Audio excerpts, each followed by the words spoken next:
Hallo ihr Lieben, heute zeige ich diese Look hier, die man echt in 5 bis max 10 Minuten zaubern kann, mit dieser tolle Kit von Ilia, de After Hours Kit.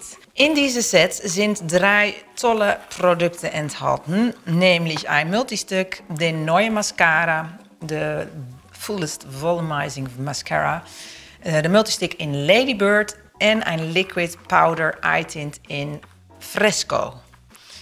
Na, wir fangen einfach mal an mit Fresco. Fresco ist so ein Taupe Brown, also Taupe Brown. Es fühlt sich immer schön cool an. Im Vergleich mit den Eye Tints von Hermes ist das hier eher so flüssiger, würde ich sagen. Die von Hermes sind mehr Creme to Powder. Und das hier hat auf jeden Fall andere Konsistenz und trocknet auch anders. Auch ein bisschen weniger metallic, würde ich sagen, als die Eye Tints. Und weiter geht's mit dem Mascara. De Volumizing, also Fullest Volumizing Mascara. Die hat ja eine sehr andere Borste, wie man sehen kann. Fast ein bisschen wie so ein Hourglass Zandlaufer. Nou, die macht auf jeden Fall Volumen.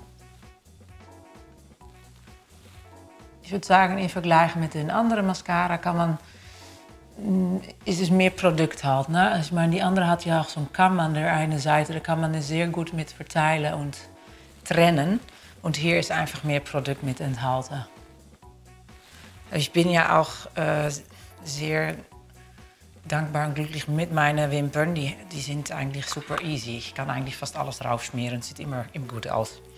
Aber ja, das ist schon mal den Look. Man sieht schon, dass die Augen sehr blau aussehen.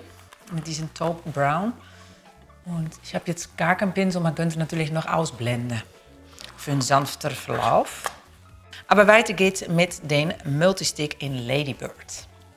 Also ich glaube in Sticks, Multisticks, wir haben ja auch Multisticks von Hero.